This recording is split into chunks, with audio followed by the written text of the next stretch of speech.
Hello. बताया metabolism. जी। Hello sir. हाँ जी, हाँ जी। सर जैसे आपने बताया सारी प्रॉब्लम मेटाबॉलिज्म वीक होता तभी होती है, क्योंकि पेट से ही सारी जी। बीमारियां होती हैं। हाँ जी। हेलो। तो सर हम हेलो, हाँ जी, मेटाबॉलिज्म को बोलिए। स्ट्रॉन्ग कर ले तो प्रॉब्लम कम होगी। देखिए, अगर मेटाबॉलिज्म स्ट्रांग होगा तो बीमारियां लगभग 90% कम हो जाएंगी। हेलो। और हेलो, सर आवाज आ रही है? मेटाबॉलिज्म को स्ट्रॉन्ग कर ले तो प्रॉब्लम कम होगी ना हमारी। जी, बिल्कुल बिल्कुल बिल्कुल कम होंगी। Yes sir, yes sir. देखिए, सर मेटाबॉलिज्म फिर आपके खाने को हमें पचाता कैसे है। स्ट्रॉन्ग करना चाहिए। Yes sir. इसको स्ट्रांग करने का तरीका है लॉन्ग लॉन्ग और डीप ब्रीदिंग, टाइम से खाना खाना, टाइम से सोना, कम बोलना, अपने ऊपर इंटरनल फोकस रखना, खुश रहना। ऐसे कुछ बेसिक पैटर्न्स हैं जो हम सभी जानते हैं, जी सर। पर उनको फॉलो नहीं करते। अगर हम उनको धीरे धीरे फॉलो करने लगे हैं तो चीजें अपने आप बदलती हैं। और आज की डेट में जो मैंने देखा है, ये बीमारियां जो कॉमन है उनका सबसे बड़ा जी कारण सर। रहता है, वो मेटाबॉलिज्म रहता है। और उसमें भी हड्डियों का वीक होना, जिसे lack of vitamin D deficiency बोल सकते हैं। इसके अलावा आप रिपोर्ट में देखेंगे B12 डेफिशिएंसी हो गई है, B17 डेफिशिएंसी हो गई है, लिवर में फैटीनेस आ गया है, बॉडी में गैस ज्यादा बनती है। तो अगर हम इन छोटे छोटे कामों को करते हैं तो ये चीजें अपने आप ठीक हो जाती हैं। और अगर हमें कहीं ध्यान देने की जरूरत है तो दो चीजों पे। नंबर एक, हमें कभी भी किसी भी उम्र के पड़ाव पे हड्डियों की स्ट्रेंथ कम नहीं होनी चाहिए। उसको मापने का तरीका बताता हूं। ये देखिए, उंगली है, ये दो पोर्स होते हैं। एक ऊपर की लाइन होती है उंगली के ऊपर, ये, और एक नीचे होती है। इन दोनों के बीच के हिस्से को दबा के देखिए। यदि ये अंदर से पतला है तो आपकी बॉडी के अंदर डेफिशिएंसी आ चुकी है विटामिन डी की। तो ऐसा खाना खाइए कि ये भरी हुई रहे और इसको पकड़ें तो पता लगे कि हमने कोई ठोस चीज पकड़ी है। तो विटामिन डी की डेफिशिएंसी इससे आसानी से पता की जा सकती है। अगर यहाँ पे पतली हड्डियां आ रही हैं तो आप रिपोर्ट करा लीजिए। 99.99% ये निकलेगा कि विटामिन डी की डेफिशिएंसी है। और इसके लिए आपको किसी विशेष एक्सपीरियंस की जरूरत नहीं, आप दबाएंगे एक दो बार में ही समझ आ जाएंगी ये चीज। नंबर दो,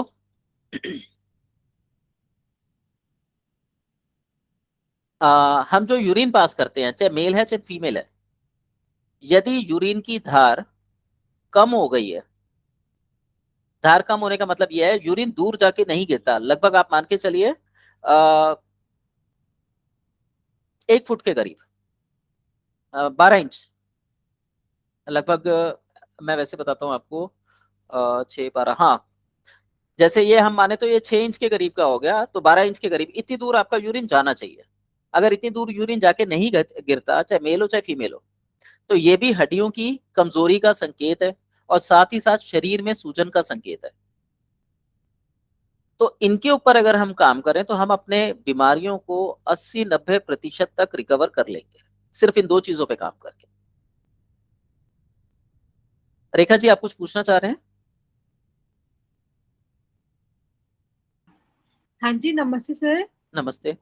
सर जैसे आपको मैंने बताया था, मेरी बेटी डांस करती है अभी पिछले क्लासेस जी में। जी तो जी। उसमें ना घुटनों में से आवाज आती है, मतलब कभी बेंडिंग करती है तो मतलब टक टक जैसे हड्डी बोल रही हो। हाँ जी।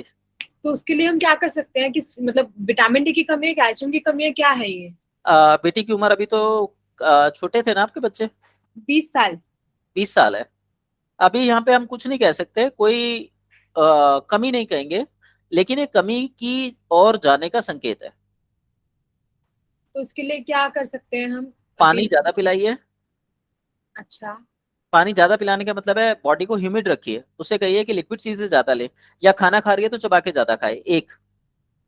दूसरा, आधा अखरोट 2 दिन में 3 दिन में एक बार भिगो के रात को भिगो दीजिए, लगभग 16 घंटे भीगा हुआ हो, और वो सुबह खूब चबा चबा के खाए। डेली नहीं देना, 2 दिन में 3 दिन में एक बार आधा अखरोट देना है। ठीक दूसरा है। पॉइंट ये हो गया, और तीसरा पॉइंट ये है कि रात को सोते समय घुटनों पे तेल लगा ले और ऊपर से सूती कपड़ा लपेट दे। तेल नॉर्मली कोई भी ले सकते हैं, तिल का तेल बेस्ट रहता है, वो लगा के कपड़ा लपेट के सो जाए, सुबह अपना कपड़ा उतार दे, वो मतलब उसमें हवा नहीं लगनी चाहिए बस, और कपड़ा सूती रहेगा, तेल नॉर्मल रहेगा, सर्दी सर्दी कर ले, आराम आ जाएगा। ठीक है और सर। ये कोई भी कर सकता है, इसके लिए कोई बंदिश नहीं है कि उम्र ये है या कोई बीमारी है, कोई भी कर सकता है। अगर आपके कहीं पे भी दर्द रहता हो, आप तेल लगाइए, बेनिफिट मिलते हैं।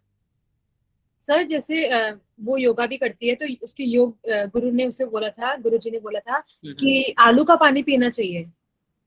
इस उम्र में नहीं पीना चाहिए। आलू का पानी होता है वृद्ध व्यक्तियों के लिए या प्रौढ़ व्यक्तियों के लिए, जिनको हड्डियों में कोई दिक्कत आ जाती है। आलू में कार्बोहाइड्रेट्स होते हैं, यदि वो आलू का पानी पिएगी तो उसको ताकत ज्यादा मिलेगी और वो कंज्यूम नहीं कर पाएगी बॉडी अभी, वो अच्छा डेफिशिएंसी में ज्यादा अच्छा रोल करता है। अच्छा। और आंवले का पाउडर भी बोला था उसे। आंवले का पाउडर ले सकती है, आंवले के पाउडर में कोई दिक्कत नहीं है। ठीक है सर, ठीक है ठीक है, थैंक यू। वेलकम।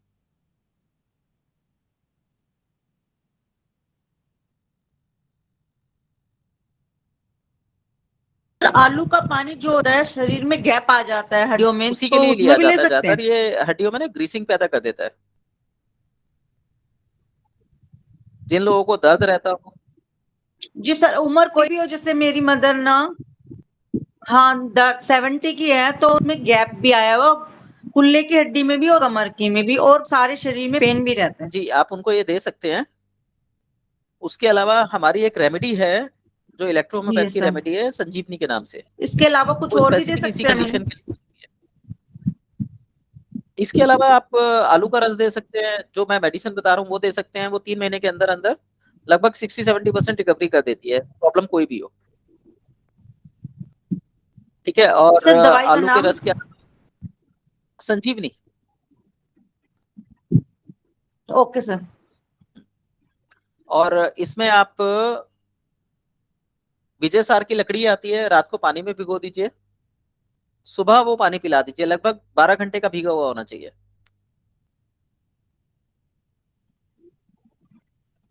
ठीक है। हड्डियों की कोई भी समस्या हो, कमर का दर्द हो, सर्वाइकल हो, घुटने का दर्द हो, विजय सार की लकड़ी का प्रयोग कर सकते हैं। जी जी सर, थैंक यू सर। बिल्कुल।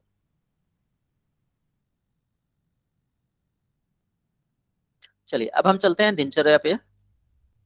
दिनचर्या क्या है, बेसिकली जैसा मैंने बताया, दिनचर्या का मतलब पूरे दिन का पूरे दिन से हमारा कोई मतलब नहीं होता।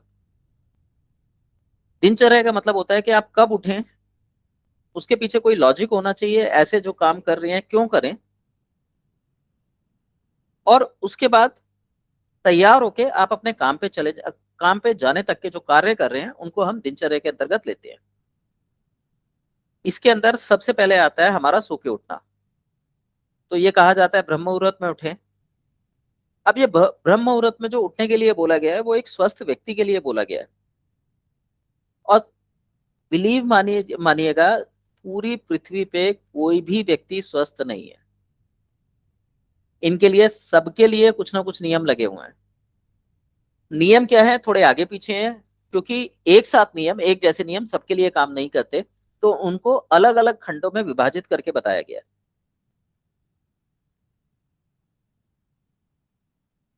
ऐसे में होता यही है कि हमने व्हाट्सएप पे कोई चीज देखी या किताब में कोई चीज देखी, फार्मूला लगा के और काम कर लिया। तो बढ़िया रहता है कि जो व्यक्ति इन चीजों को जानता हो, एक बार उससे राय लेके उसके बाद उद्देश्य रखे इन कामों को किया जाए, तो ये जो चीजें हैं 100% फल देती हैं। और यदि बिना उद्देश्य के या बिना जानकारी के इन चीजों को किया जाए, तो यही चीजें कई बार घातक भी हो जाती हैं। जैसे अभी आपने सुना होगा, पीछे साल 1.5 साल पहले बहुत चला था, कॉपर का पानी पिए, कॉपर के बर्तन का पानी पिए। किसी ने भी ये नहीं सोचा या ना ये बताया कि कॉपर किस व्यक्ति को लेना चाहिए। कॉपर जो है वो पित्तनाशक होता है, तो जो व्यक्ति पित्त प्रकृति का है उसके लिए तो ये पानी अमृत है। पर जिस व्यक्ति की पित्त बनती ही नहीं, जैसे वायु प्रकृति का व्यक्ति है या कम बनती है, अगर ऐसा व्यक्ति कॉपर में पानी पिएगा तो आप सोच सकते हैं उसका क्या हाल होगा। कफ वाला भी एक बार को झेल जाएगा, पर वायु वाले के तो लिए नुकसानदायक है। और आज की डेट में लगभग लगभग आप मान के चलिए कि 70% से ज्यादा लोग वायु की प्रवृत्ति के लोग हैं। तो कॉपर का पानी किसी के लिए किस प्रकार अच्छा हो सकता है। ऐसे ही कुछ लोग पीछे जब तुलसी का चला था तो तुलसी का सेवन करना चालू कर दिया। तुलसी के अंदर मरकरी बहुत हाई होती है। यदि किसी व्यक्ति का पित्त बढ़ा हुआ है और वो तुलसी का सेवन कर रहा है तो तुलसी उसके लिए हार्मफुल है। पर इन चीजों की हमें ना तो जानकारी होती है, ना हम जानकारी बटोरना चाहते हैं, बस हमने सुना कि ये चीज अच्छी है, ले लो। कुछ दिन करेंगे, क्योंकि हम रेगुलर तो करते ही नहीं, उद्देश्य कोई होता नहीं।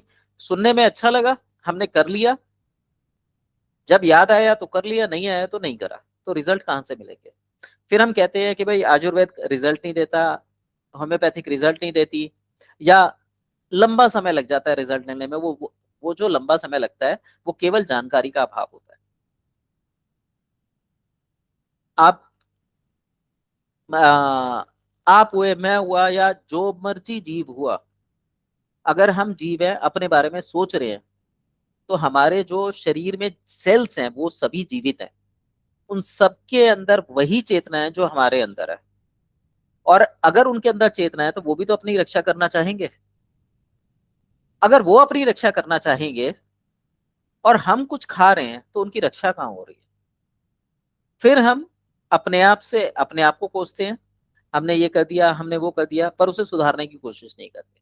या फिर भाग्य को कोसते हैं कि हमारे भाग्य में ये लिखा था, जबकि सच्चाई ये थी कि अभाव जो था वो केवल जानकारी का था। अगर सही जानकारी होती तो ऐसी दिक्कत नहीं आती। अब यहाँ पे एक चीज बताऊंगा, और वो आप सबके साथ कॉमन होगी। अगर आपका वजन ज्यादा है तो आप नोट कर लीजिए, आप खाना कम खाते हैं। जितने आपके शरीर को आवश्यकता है उतना आप खाना ही नहीं लेते।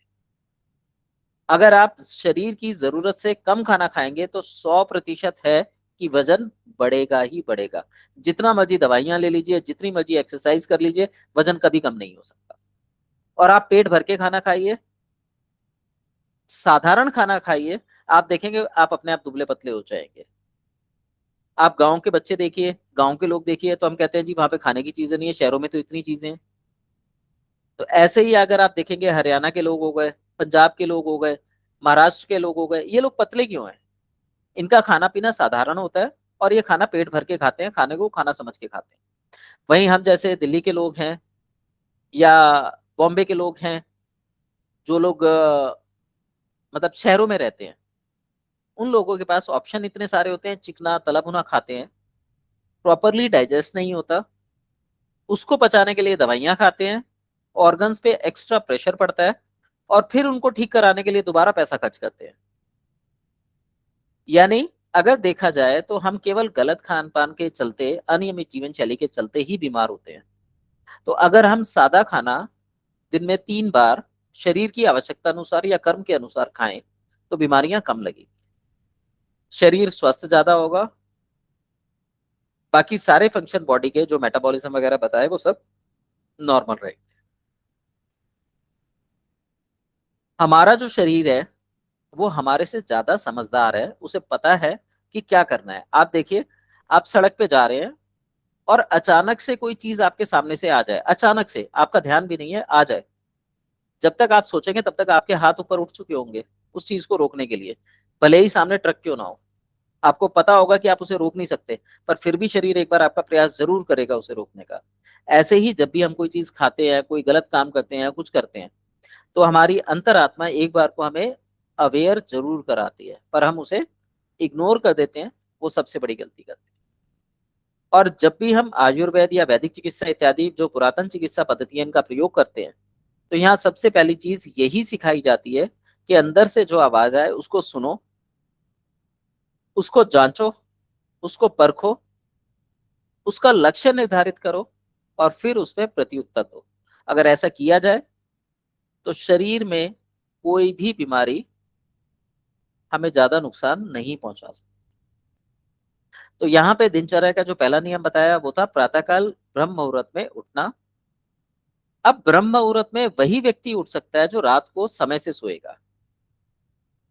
अब एक व्यक्ति की 3 प्रकृतियां बताई गई हैं, हालांकि प्रकृतियां जो हैं वो हजारों प्रकार की होती हैं।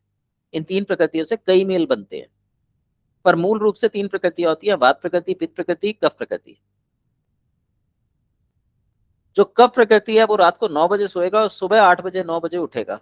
जो पित्त प्रकृति है वो रात को 9 बजे सोएगा और सुबह 6 बजे 7 बजे उठेगा, और जो वात प्रकृति है वो रात को 9 बजे सोएगा और सुबह 2:30 बजे 3 बजे 4 बजे तक उसकी आंख खुल जाएगी।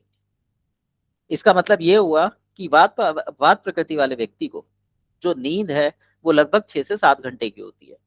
पित्त प्रकृति वाले व्यक्ति की नींद 8 से 9 घंटे की होती है, और कफ प्रकृति वाले व्यक्ति की नींद 10 से 12 घंटे की होती है। अगर वो इन नींदों को पूरा कर रहा है तो बॉडी का एक आधार स्तंभ पूरा हो जाता है, और आप बिलीव कीजिए मेटाबॉलिज्म 70% एक्यूरेसी से काम करेगा सिर्फ नींद को बैलेंस करने से।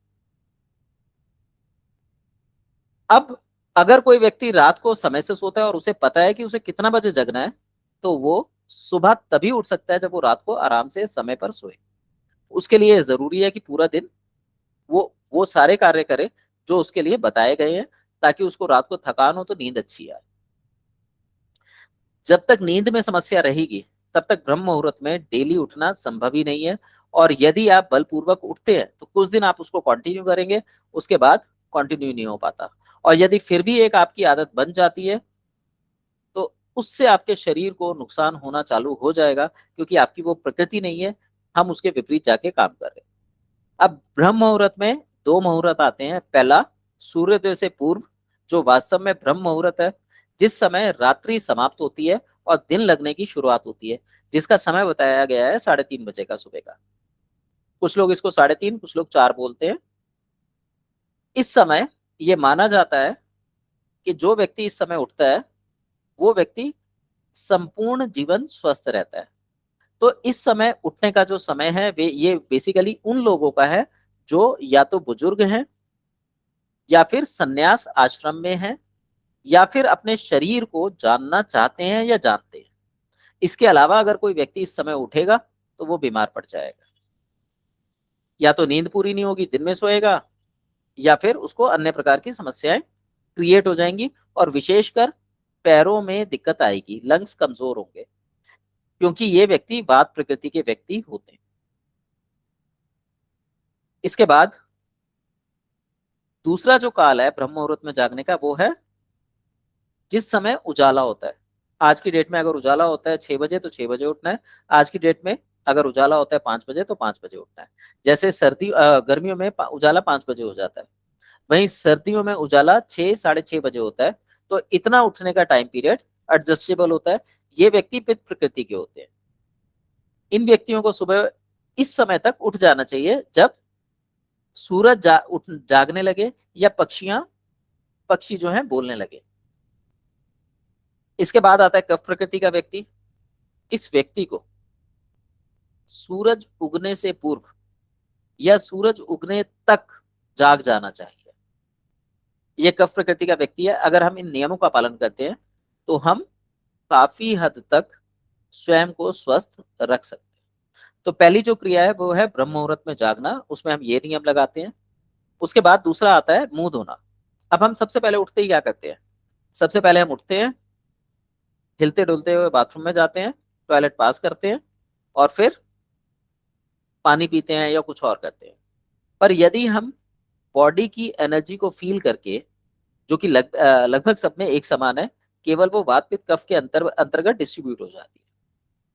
तो यदि हम उस एनर्जी को समझ कर उसके अनुसार व्यवहार करें तो हम काफी हद तक अपने रोगों से बचे रह सकते हैं। तो सबसे पहला काम हमें ये करना है, इससे हमारे ग्रह भी अच्छे होते हैं और हमारे मेटाबॉलिज्म पे भी उसका फर्क पड़ता है, हमारे मन मस्तिष्क पर उसका प्रभाव पड़ता है। तो जब आप सबसे पहले जागे तो आंखों को अपना बंद रखिए। जहां पर आप लेटे हैं हल्का फुल्का आसन, कमर को मोड़ना तोड़ना उठाना गिराना वहीं पर कर लीजिए।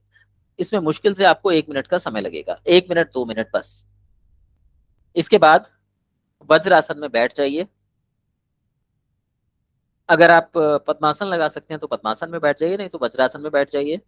यदि घुटने कमजोर है तो आप पालती लगाकर या पैर खोलकर भी बैठ सकते हैं। पर बेटर रहता है कि जब आप आंख खोलें तो आपको अपने पैर दिखाई ना दे, इसलिए पैर मोड़कर बैठेंगे तो ज्यादा अच्छा रहेगा। उसके बाद आप उठते हैं, बैठ गए, बैठने के बाद मन ही मन अपने ईश्वर का, अपने इष्ट का ध्यान करिए। यदि आपकी कोई दशा चल रही है, जैसे किसी की राहु की दशा है, किसी की शनि की दशा है, किसी की कोई दशा है, तो मन ही मन चित्रात्मक रूप से उस देवता का आवाहन करिए, उसके मंत्र का जाप करिए 11 बार, 21 बार। ये बहुत लंबा मत करिए, हमें यहाँ पे 5-7 मिनट ही लगाने होते। आप 11 बार जाप कर लीजिए, मन ही मन उसका चित्रात्मक ध्यान कीजिए और महसूस कीजिए कि आपकी प्रार्थना से वो मुस्कुरा रहे हैं।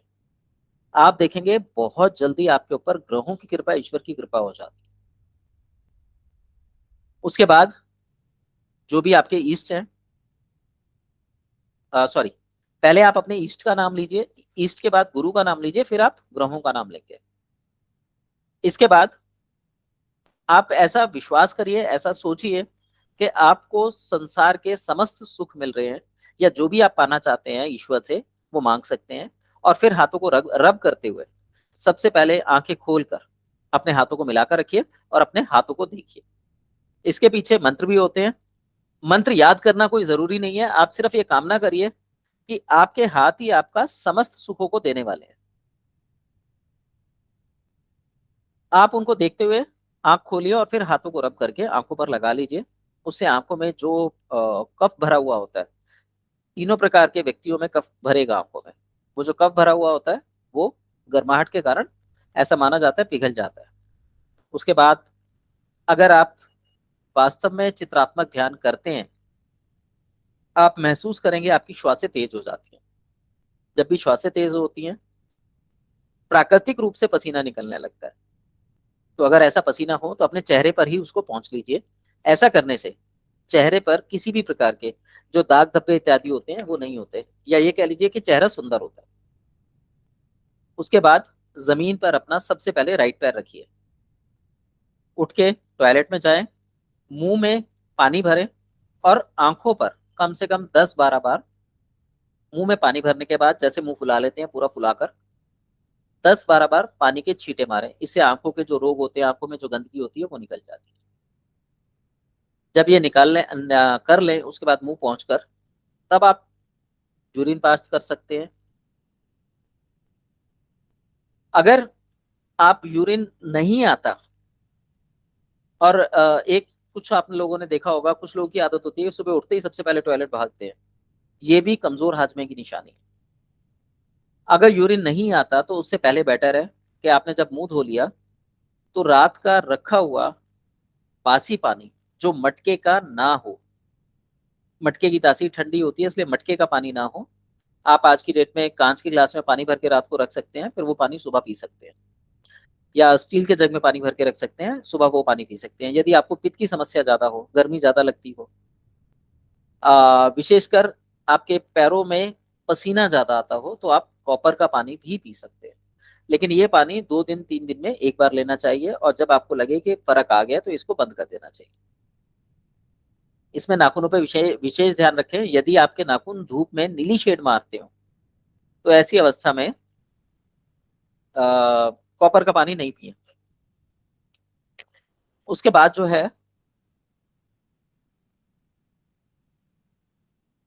हाँ, उसके बाद जो है जो बासी पानी है वो पेट भर के पिए।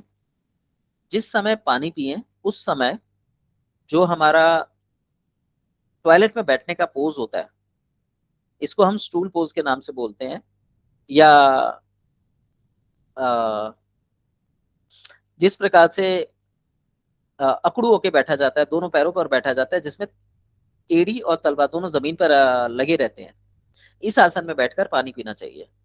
यदि आपको घुटने की समस्या है, कमर में दर्द है, तो आपको इस स्टूल पर बैठकर भी, जिसमें आपके घुटने हल्के से मुड़े रहें, मतलब जो छोटा नीचा स्टूल हो या पटरा हो, उस पर बैठ के भी पानी पी सकते हैं। पानी इतना पीना है कि आपका पेट भर जाए, लेकिन उल्टी जैसी फीलिंग आए इतना पानी नहीं पिया जाता। उसके बाद जब आप पानी पी लें तो 30 सेकंड 1 मिनट वहीं बैठे रहें, फिर आप खड़े हों और चलना चालू करें धीरे धीमी गति से। चलते समय चाहो तो आप अपने पेट को अंदर को सिकोड़ सकते हो, या अपने हाथों को ऊपर नीचे हिला सकते हो, या हल्का सा हाथ को तान सकते हैं। ऐसा करने से पानी जो है वो आंतों में उतरने लगता है, उससे मोशन भी बनता है यूरिन भी खुलकर आता है और जो भी इंटरनली गंदगी होती है वो आसानी से बाहर निकल जाती है। लेकिन अगर आपका मेटाबॉलिज्म ठीक ठाक अवस्था में है तो ऐसा कुछ करने की जरूरत नहीं है, आप 10-12 कदम 50 कदम चलेंगे, मोशन आ जाएगा। देन मोशन पास करिए, उसी समय और वही समय उचित होता है यूरिन पास करने के लिए। अगर उस समय यूरिन आता है तो आप मान के चलिए आप स्वस्थ हैं, और यदि इस समय यूरिन नहीं आता है, इससे पहले यूरिन आ जाता है, तो आप अस्वस्थ हैं। देन अपना मोशन वोशन किया और ये सब किया, उसके बाद ब्रश कर सकते हैं। ब्रश करने के साथ साथ एक काम और करना है कि हफ्ते में कम से कम एक बार, नहीं तो 3 बार, 3 बार से बेटर है आप एक बार ही करें। अभी हफ्ते में एक बार सरसों का तेल और नमक, यदि सरसों का तेल चुभता हो तो नमक कपड़छन किया हुआ बादाम रोगन के तेल में मिलाकर अपने मसूड़ों पर अच्छे से मले, और मलने के दौरान जो लार निकलती है उसको खुद निकलने दें, प्रेशर लगा के निकाल लेना उसको। ये आपके मुंह में जितने भी बैक्टीरियल इन्फेक्शन होते हैं, स्मेल होती है, दांतों के रोग होते हैं, कीड़े होते हैं, इन सबको खत्म करता है, दांतों में मजबूती लाएगा। दूसरा, मंजन करने के बाद अपने मसूड़ों पर उंगलियां अच्छे से फेरें। यदि ब्लीडिंग भी होती है तो होने दें, क्योंकि अगर मसूड़ों में सूजन है, पानी भरा हुआ है, पानी रुका हुआ है, या कोई इन्फेक्शन है, तो ब्लीडिंग होगी ही होगी। यदि ब्लीडिंग भी होती है तो होने दें, और मसूड़ों पर हल्के हाथ से उंगली फेरें, ताकि मसूड़ों पर जमी हुई मैल की या चिकनाई की पतली लेयर साफ हो जाए। उसके बाद अपने तालू को अच्छे से रगड़ कर साफ करें और तालू को ऊपर की ओर कम से कम 20 बार धकेलें। ऐसा करने से तालू एक्टिव होता है और हमारे जो ये साइनस एरियाज होते हैं, यहाँ पे जमा हुआ कफ आसानी से निकल जाता है। इसके बाद अच्छे से कुल्ला करें। यदि जीभ पर मैल जमता हो तो जीभी से जीभ साफ करें। यदि जुकाम या साइनस की शिकायत हो तो गर्म पानी में नमक डालकर या फिटकरी डालकर, और अगर आपको लगे कि बैक्टीरियल इन्फेक्शन भी है तो उसमें हल्दी डालकर उस पानी के अच्छे से गरारे करें। इससे आपके अंदर का जो जमा हुआ कफ होता है वो पतला होकर आसानी से बाहर निकल जाता है। इसके बाद सभी व्यक्तियों के लिए जरूरी है कि कवलम करें। इस समय कुछ लोग गंडूश करने के लिए बोलते हैं और कुछ कवलम के लिए बोलते हैं।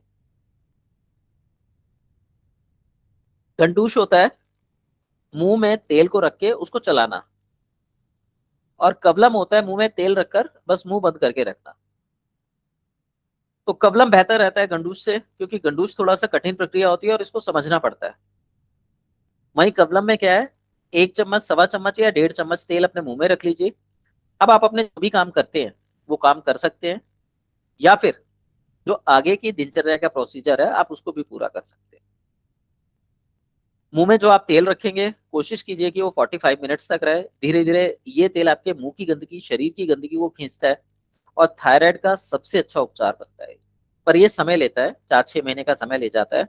इसके बाद ये धीरे धीरे आपके शरीर में से सारा पानी खींचकर, जो भी एक्स्ट्रा पानी होता है उसको निकाल देता है। कान की समस्या, मुख की समस्या, बालों की समस्या, इन सब में लाभ देता है, क्योंकि ये मुख में रहता है। तो हमारी जो उदान वायु है उसके अंदर ये लाभ देता है। फिर ये तेल बाद थूक दिया जाता है, और थूकने के बाद मुंह को थोड़ी देर बंद रखा जाता है, कुल्ला नहीं किया जाता। ऐसा करने से मुंह में जो भी गंदगी या गंदा तेल बचा होता है वो लार के द्वारा बाहर निकलता है। इससे लार की भी सफाई होती है, टॉन्सिल्स हमारे स्वस्थ रहते हैं, और मुख भी साफ हो जाता है। फिर 5-10 मिनट के बाद आप गुनगुने पानी से कुल्ला कर लीजिए, जो भी तेल का असर था वो खत्म हो जाता है। कवलम के दौरान ही आप चाहें तो अपने पूरे शरीर पर तेल मालिश कर सकते हैं। शरीर में जितने भी छिद्र होते हैं, जैसे नाक हो गई, मुख में हमने तेल डाला हुआ है, नाभि हो गई, कान हो गए, इनके अंदर तेल डाल सकते हैं। तेल डालने में थोड़ी सी सावधानी रखनी होती है। अगर तेल कान में ज्यादा चला जाए तो सर्वाइकल हो जाता है। इसलिए तेल डालने की एक प्रक्रिया का एक प्रोसीजर होता है, वो उस प्रोसीजर से ही कान में तेल डालना चाहिए। आप अगर डेली तेल करना चाहते हैं तो तेल को उंगली पे लगा के कान के अंदर उंगली हिला दीजिए, बस इतना काफी रहता है। नाक में तेल टपका के डालना चाहिए। अगर कफ होगा तो निकाल देगा। ये भी आपको दुबला पतला रखने में बहुत मदद करता है, एक्टिव रखने में मदद करता है।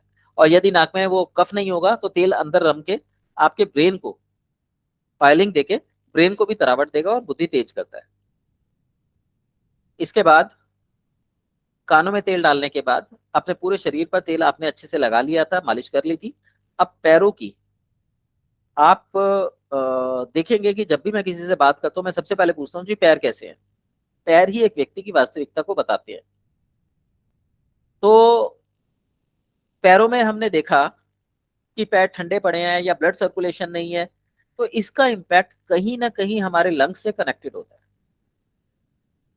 पैरों में गद्दी ज्यादा बन रही है तो ये हमारी बॉडी के कफ को, हमारी बॉडी की जो उसके अंदर फ्लफीनेस आ जाती है उसको दर्शाता है। इसी तरीके से ऐसा व्यक्ति जिसके पैरों में फ्लफीनेस है, पैरों की शेप चेंज हो गई है, ऐसा व्यक्ति कहीं ना कहीं मानसिक रूप से प्रताड़ित होता है, कमजोर होता है। अनुभव भी बहुत से होते हैं। तो डेली यदि संभव हो सके तो सारी पैरों के अपने दोनों पैरों पे अच्छे से मालिश करें और सारी उंगलियों को अच्छे से रोटेट करें और नाखूनों पे, हाथों और पैरों के नाखूनों पर विशेष रूप से तेल मालिश करनी चाहिए। उसके बाद पैरों की उंगलियों को चारों तरफ से खोल देना चाहिए, क्लॉकवाइज और एंटी क्लॉकवाइज घुमाना चाहिए। ऐसा करने से जो पैर हैं उनकी जड़ें मजबूत होती है और पैर अगर मजबूत होंगे तो हमारा ऑल ओवर बॉडी स्वस्थ रहेगा। इसके बाद अगर आप चाहें तो हल्का फुल्का व्यायाम कर सकते हैं और व्यायाम करना अपनी उम्र के हिसाब से बेहतर रहता है।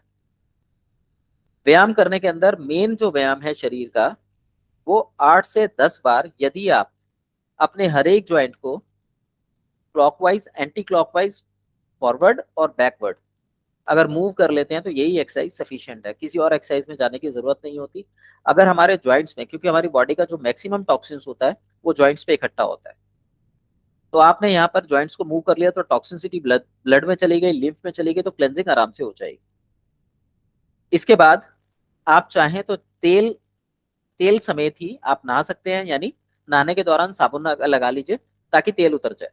और यदि आप साबुन का इस्तेमाल नहीं करना चाहते तो आप उन उपटन का प्रयोग तेल के असर को कम करने के लिए या मिट्टी का प्रयोग तेल के असर को कम करने के लिए कर सकते हैं। और नहीं तो आजकल साबुन जो आते हैं वो भी आसानी से तेल को उतार देते हैं, पर इतनी चिकनाई हमारे शरीर पे रहनी चाहिए। जो आपकी टॉवल है जिससे आप पहुंच रहे हैं वो टॉवल आपकी तीसरे चौथे दिन धुल जानी चाहिए, क्योंकि जिस टॉवल से आप अपने शरीर को पहुंचेंगे उसके अंदर तेल का असर काफी ज्यादा होगा, तो वहां बैक्टीरिया बहुत जल्दी पनपते हैं। तो जिस दिन टॉवल धोएं तो गर्म पानी से, तेज गर्म पानी से धोएं और उसके बाद धूप भी अच्छे से दिखाएं। ऐसा करने से टॉवल साफ रहता है। और जो व्यक्ति ये सारे नियम अपनाता है उसको अपनी टॉवल बिल्कुल अलग रखनी चाहिए। इसके बाद आप ठंडे पानी से स्नान कर लें। ठंडा पानी अब कितना होना चाहिए? तो ठंडा पानी उतना होना चाहिए जो आपकी बॉडी आसानी से सहन कर ले। यदि आपको लगे कि पानी में ठंडक आपकी बॉडी की तुलना में ज्यादा है तो आप पानी में हल्का सा गर्म पानी मिला सकते हैं, उतना जितना आप आराम से सहन कर सके। यदि आपको ठंड ज्यादा लगती हो, आपके पैर हाथ ठंडे रहते हो, तो पहले आप तेज गर्म पानी से नहाइए, मतलब जितना गर्म सहने योग्य गर्म पानी होता है उसमें नहाइए। और नहाते नहाते बाल्टी के अंदर नलका खोल दीजिए ताकि ठंडा पानी उसमें मिक्स होता रहे। और जब आपका गर्म पानी धीरे धीरे ठंडा पड़ने लगे तो जितना ठंडा आप लास्ट में अपने ऊपर डाल सकते हैं डाल लीजिए। उसके बाद अपने टॉवल से पहुंचकर बाहर आ जाइए। आप देखेंगे जैसे ही आप बाहर आएंगे आपके शरीर के रोम रोम से पसीना निकलने लगेगा। ये पसीना इंडिकेट करेगा कि आपके शरीर के इंटरनल सभी पोर्स, जो गंदगी रुकने के द्वार थे, वो सारे के सारे खुल गए। तो ये हमारा स्नान तक का दिनचर्या का पैटर्न। आप इससे संबंधित किसी को कोई सवाल पूछना हो तो पूछ सकते हैं।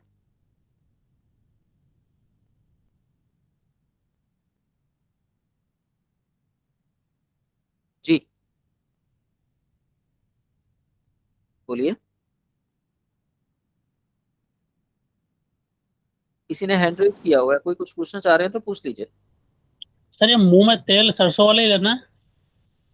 देखिए अगर आप कहाँ पे रहते हैं, कौन से एरिया में रहते हैं? एमपी में, देवास। वहां पे गर्मी ज्यादा है या ठंडक ज्यादा है? गर्मी ज्यादा रहती सर इधर में। तो नारियल का तेल प्रयोग कीजिए वहां पे। जी सर। जी। मालिश के लिए भी? हाँ जी, जहाँ गर्मी ज्यादा हो वहां नारियल का तेल प्रयोग करें, और जहाँ ठंडक ज्यादा हो वहां सरसों का तेल प्रयोग करें, और दोनों ही जगह के लिए बेहतर है तिल का तेल ही प्रयोग करें। तिल का? जी ये अपना पतंजलि वाला अच्छा रहेगा सर इसके लिए? सर, कहीं से भी लें, कोई भी लें, तेल अच्छी अच्छा, क्वालिटी में लें। मैंने ठीक। ऐसा कोई देखा नहीं कि पतंजलि का कैसा है क्या है। अगर आपको शुद्ध तेल मिलता है, अच्छा तेल मिलता है, तो वो ले लीजिए। ठीक है सर। प्रेम नारायण जी, आप कुछ पूछना चाह रहे हैं? हाँ, यही पूछ रहा था सर, बस बोलिए। अच्छा अच्छा, ओके। जी। जी मालती जी। सर नमस्ते। नमस्ते। सर ये कान में तेल और नाक में तेल का आपने कैसे बताया है? एक मिनट। किस किस प्रकार से करना चाहिए इसको? हाँ जी,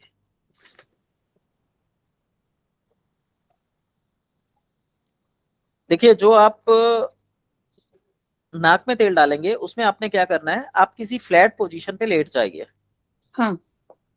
और अपने कंधों के नीचे कोई चीज रख लीजिए या तकिया रख लीजिए, तो गर्दन ऐसे पीछे को लटक जाएगी। जी। अब आपने क्या करना है, 5-5 बूंद तेल दोनों नाकों में टपकाना है। अच्छा। इसमें बढ़िया रहता है कि आप बादाम रोगन का प्रयोग करें। बादाम रोगन का तेल? हाँ, अच्छा, बादाम ठीक। रोगन बेस्ट रहता है इसके लिए। और ठीक है आपने सर। उसको नाक में खींचना नहीं है, जैसे हम नाक में तेल डाल के क्या करते हैं, ऐसे हाँ। करते हैं, ऐसे नहीं करना। अच्छा। बस वैसे ही उसी पोजीशन में लेटे रहिए, तेल धीरे धीरे अपनी ताकत से अंदर जाएगा। अच्छा, कितनी देर तक? जितनी देर आप लेट सके, 5 मिनट, 10 मिनट, 10 मिनट के अंदर अच्छा, अंदर उतर जाता है तेल पूरा। ठीक ठीक है है, सर। और अगर जैसे आप 1-2 दिन करेंगे और आप जल्दी बैठ गए, तो आप देखेंगे तेल जो है यहाँ पे बाहर निकल आएगा। इसका मतलब तेल अंदर नहीं गया और वो कफ के लिए रास्ता बना रहा है। हाँ हाँ। तो आप थोड़ा देर तक रखेंगे तो हो जाएगा। आप सुबह और शाम तेल डाल सकते हैं, हाँ, अदरवाइज मॉर्निंग मॉर्निंग भी डालेंगे तो अच्छा रहेगा। ठीक है सर। दूसरी बात यह है कि जब आप नाक में तेल डालेंगे और आपको अगर साइनस में कफ जमा हुआ है, तो ऐसी अवस्था में 15 दिन, 20 दिन, 25 दिन में जुकाम लग जाता है। हाँ। अगर जुकाम लग जाए तो तेल डालना बंद कर दीजिए और पैरों की गर्म सिकाई कीजिए। अच्छा, जुकाम अपने आप बंद हो जाएगा और जो भी टॉक्सिन्स है वो रिलीज हो जाएंगे। ठीक है। ठीक है, जुकाम को बढ़ने भी नहीं देना और खत्म भी नहीं होने देना। अगर वो खत्म हो गया तो कफ नहीं निकलेगा, और अगर वो बढ़ गया तो वो आपको परेशान करेगा। तो वो पानी की तरह बह बह के निकल जाता है। तो इसे ठीक है। निकलने में कम से कम आप मान के चलिए 6-8 महीने, 2 साल लग सकते हैं। अच्छा।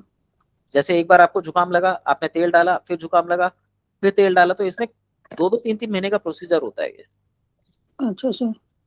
ठीक है, इस तरीके से आपको सिर संबंधित जितने भी रोग हैं, हम्म। इसमें बॉडी बैलेंसिंग आ गई। अगर किसी का कानों में मैल ज्यादा है या कानों की नर्व्स कमजोर हैं, तो ऐसा व्यक्ति चलते चलते चीजों से टकरा जाता है। मन में बहुत ज्यादा विचार रहते हैं, तनाव रहते हैं, नेगेटिविटी रहती है, अपने आसपास चीजें दिखाई देती है, हाँ। भूत प्रेत का एहसास होना, तो ये सारी चीजें कहीं ना कहीं हमारे ब्रेन से कनेक्टेड है। तो इसमें अच्छा। कान का बहुत बड़ा रोल होता है। तो जी। कान में तेल डालने से ये शांत होता है। अच्छा, तो कान में कैसे करना है, कान में डालने में? कान में तेल डालने का तरीका ये होता है, आज इस कान में तेल डालिए, कल इस कान में तेल डालिए। कितने मतलब एक दिन ड्रॉप्स? में एक कान में, एक कान में। जी। ठीक है, अगर कानों में ड्राइनेस ज्यादा है तो 2 बूंद गुनगुना तेल डालेंगे। अगर ड्राइनेस नहीं है तो 5 बूंद डालेंगे। और जिस दिन कान में तेल डालेंगे, अगले दिन आपने सिर नहीं धोना। और दूसरी चीज, पूरा दिन भर आपने कान में रुई लगा के रखनी है। रात अच्छा, को, पूरा हाँ जी, पूरा रात दिन को रुई आप अपनी लगा के रुई रखना? निकाल के फेंक सकते हैं। हम्म। और सुबह जो है आप चाहें तो कोई कपड़ा लेके, सूती कपड़ा लेके कान को इस तरीके से लाइए, जितना भी एक्स्ट्रा तेल होगा वो निकल जाएगा। और सिर नहीं धोना है सुबह? नहीं, थर्ड डे आप धो सकते हैं। Third day? अच्छा। जैसे आज आपने इस कान में तेल डाला है, हम्म। आप कल सिर नहीं धो सकते, अच्छा, परसों धो सकते हैं। ठीक है। ठीक है, तो कान में तेल डालने से ये सारी चीजें आराम मिलता है। नाक में तेल डालते हैं तो आंखों के दोष, साइनस, बालों की समस्या, इन सब में आराम मिलता है। अच्छा, और ये कितने और दिन में रिपीट करना चाहिए? ये तो आप लाइफ टाइम डाल सकते हैं, इसमें कोई रिपीटेंस का कोई चक्कर नहीं है, कोई डर नहीं है। बस जुकाम हो तब नहीं करते, ना अच्छा। कान में डालेंगे ना इसमें डालेंगे। अच्छा, और नहीं मतलब कान में तेल जैसे अभी डाला तो फिर नेक्स्ट कब डालना चाहिए? फिर जैसे अभी 3 दिन डाल लिया। अभी 3 दिन डाल लिया ना, तो ज्यादातर 3 दिन 5 दिन ही डाला जाता है, और फिर ये 15 दिन 20 दिन महीने में एक बार डाला जाता है। अच्छा। अगर आप कान में तेल ज्यादा डालते हैं या ज्यादा हो जाए कान में तेल की मात्रा, तो कान में लचीलापन आ जाता है, जिससे हमें चक्कर आने लगते हैं या सर्वाइकल जैसा फील होने लगता है। आप हाँ। पलंग पे भी लेटेंगे तो ऐसा लगेगा पलंग गोल गोल घूम रहा है। हम्म। इसलिए रेगुलर तेल नहीं डालना चाहिए कान में। नाक में जी। आप रोज डाल सकते हैं तेल। अच्छा, तो कान में 3 दिन का आपने बताया, 3 दिन तक डाल सकते हैं? 3 दिन डाल सकते हैं, अगर जरूरत पड़े तो 5 दिन तक डाल सकते हैं। उसके बाद इसको अच्छा, बंद कर दिया जाएगा, फिर आप सीधा 1 महीने बाद डालेंगे। ठीक है। हाँ जी। ठीक है सर, थैंक यू। ये सभी एजेस के लिए है ना? ये सभी के ये लिए कॉमन है, छोटे बड़े सभी के लिए कॉमन है ये। अच्छा, बच्चों के लिए डाल सकते हैं? बच्चा आपका कम से कम 8-10 साल का तो होना चाहिए। उससे छोटे बच्चे के लिए तेल सिर्फ 2-2 बूंदे 15 दिन में एक बार डालिए। अच्छा। अच्छा सर, एक आध क्वेश्चन और था मेरा जी कि जी बोलिए। ये मस्से हटाने के लिए क्या करना चाहिए? मस्से हो जाते हैं अगर? देखिए, मस्से हटाने के लिए बेसिकली टेक्निक्स तो बहुत सारी हैं, लेकिन अभी तक ये देखा है कामयाब कोई भी नहीं है, मस्से दोबारा निकलते हैं। हाँ। उसका सबसे अच्छा तरीका है अपने मसल्स की सफाई करें। मस्से यानी मसल्स का एक एक्सट्रैक्ट है, या ये कह लिए मसल्स की टॉक्सिसिटी है। यदि जो मैंने पैटर्न अभी बताया है, अगर हम इसको फॉलो कर लें सिर्फ दिनचर्या को, तो आप ये समझ लीजिए बॉडी की 25 से 30% क्लेंजिंग हो जाती है। क्योंकि ये कभी-कभी आँखों के आसपास या ऐसे होते हैं तो बड़े इनकन्वीनिएंट रहते हैं, गले में भी कई-कई जगह कि आप कुछ पहन नहीं सकते हो और वो थोड़ा कभी-कभी फँस जाते हैं तो प्रॉब्लम करते हैं। जी, तो इसके लिए देखिए, वैसे तो यहाँ पे एक कुछ लोग कहते हैं चूना लगा लो, चूना लगाने से जड़ जल जाते हैं। आप लौंग पिस के लगा सकते हैं, दालचीनी लगा सकते हैं, उससे भी झड़ जाते हैं, पर ये फिर अच्छा। दूसरी जगह निकलेंगे। तो आप एक्सटर्नल रूप में इन चीजों का इस्तेमाल कर सकते हैं। ट्यूब्स भी आती हैं, मेडिसिन भी आती हैं इनको निकालने की, परंतु हाँ, हम इंटरनल सफाई के लिए आप क्या करें हाँ, कि अपने मसल्स की क्लेंजिंग करिए। मसल्स की क्लेंजिंग होती है जब पोर्स क्लियर होते हैं। तो इसके लिए आपने क्या करना है, जो मैंने बताया, तेज गर्म पानी से नहाइए, और नहाते नहाते तेज गर्म पानी से ठंडे पानी पे आ जाइए। ये सर्दी हाँ, सर्दी कर लीजिए, सर्दी में ही हुँ। आपके 80% मस्से झड़ जाएंगे। अच्छा, ठीक है, और उसके बाद जो है ये अपने आप ही कम हो जाएंगे। बाकी ठीक है। कम से कम जैसे आप ये लगा के चलिए कि 65 की एज तक 4-5 हुँ, किलोमीटर टहलना चाहिए। यदि संभव हुँ। हो तो 4-5 किलोमीटर सुबह, और 3 किलोमीटर तक, 2.5-3 किलोमीटर तक शाम को टहलना चाहिए। हाँ, जी सर। और सर एक और चीज़ है कि ये आँखों की ड्राइनेस पलकों की बताते हैं जो, इससे थोड़ी प्रॉब्लम होने लगती है, तो उसके लिए क्या करें? इसके लिए जो आप नाक में तेल डालेंगे, कानों में तेल डालेंगे, इससे आराम मिलेगा। अगर अच्छा, आपको ड्राइनेस होगी तो, और आपने 3 दिन कानों में तेल डाला होगा, तो आपको जी। 10-5% का फर्क आया होगा आंखों में। हाँ, आया है सर। जी जी जी, आता है उससे। हाँ, हाँ, तो असल में इसी से हमें जो आंखों की ड्राइनेस आती है ना, उसमें सबसे बड़ा रोल जो है वो साइनस के कफ का रहता है। हाँ, और नाक में तेल, कान में तेल डालने से इजीली रिलीज हो जाता है, तो इसमें आराम आ जाता है। इसके बाद आप आंखों की एक्सरसाइज कर सकते हैं, जैसे हाँ, क्लॉकवाइज रोटेट करना, एंटी क्लॉकवाइज रोटेट करना, अप एंड हाँ। डाउन, उसको सर प्रेशर वो से तो प्रेशर करते वाला हैं, बाहर निकालना। इससे वो जो, तो करते हैं सर हम। हाँ, जो इससे आंखों का कफ होता है वो निकल जाता है। जी। अगर आप ध्यान देंगे देंगे तो आंखों के बिल्कुल कोने पे, जो नाक के पास कोने पे एक छोटा सा हाँ, गड्ढा होता है, हाँ। इस गड्ढे में से सारी गंदगी निकलती है। अगर ये गड्ढा ब्लॉक हो जाए किसी वजह से, तो ये हुँ, ड्राइनेस का रोग आ जाता है। तो इसको अच्छा, खोलने का सिर्फ एक ही तरीका है, वो है आंखों की एक्सरसाइज। अच्छा। हाँ जी। दूसरा, डॉक्टर उसे प्रेशर से खोलते हैं, इंजेक्शन लगा के हवा हुँ, मारते हुँ। हैं, उससे भी खुल जाता है वो। पर वो थोड़ा अच्छा, सा रिस्की प्रोसीजर होता है, हुँ, सर्जन का काम अच्छा। ठीक है sir, thank you so much. है। Welcome. Thank you sir. Rekha ji. तो वो क्यों नहीं हो रहा? हाँ जी सर, जैसा अभी आपने बताया कि तेल, इसका मतलब गोले का तेल तो सर्दियों में यूज ही नहीं करना चाहिए फिर? देखिए, गोले का तेल अगर साउथ इंडिया है तो आप बिल्कुल यूज करिए, नहीं, हम दिल्ली में रहते क्योंकि हैं, वो वहाँ की पैदावार है। तो सर्दियों में बहुत दिल्ली में रहते हैं तो आपको यूज नहीं करना चाहिए। नहीं करना चाहिए। नहीं। Thank you sir. गोले का तेल आप सिर में यूज कर सकते हैं, बालों में। जी।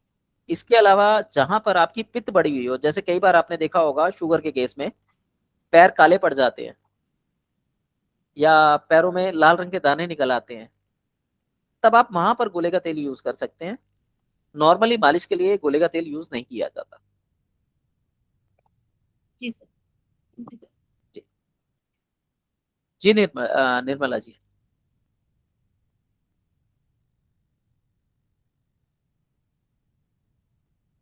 निर्मला गुप्ता जी, आप कुछ पूछना चाह रहे हैं?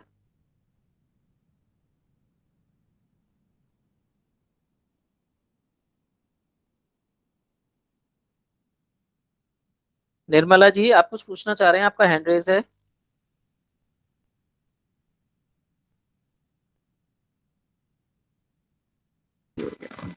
हाँ जी। जी। हाँ सर, ये जो आपने आलू का पानी बताया ना, हम्म। तो इसको आलू को छील के कस के फिर उसको निचोड़ना है। हाँ जी। तो ये क्वांटिटी कितनी होनी चाहिए? एक छोटा आलू, लगभग 1 चम्मच रस। 1 चम्मच रस। ठीक है sir. Thank you sir. Welcome. आज का टाइम भी हो गया है, अगर किसी का कोई सवाल है तो पूछ लीजिए, नहीं तो हम आज की क्लास खत्म करते हैं, कल मुलाकात होगी।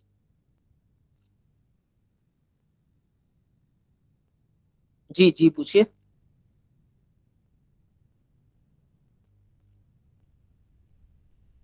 निर्मला जी, आप कुछ पूछना चाह रहे हैं? हो गया सर मेरा। ओके, आपका हैंड रेज था, चलिए। अच्छा ओके। सर, ठीक है। हाँ।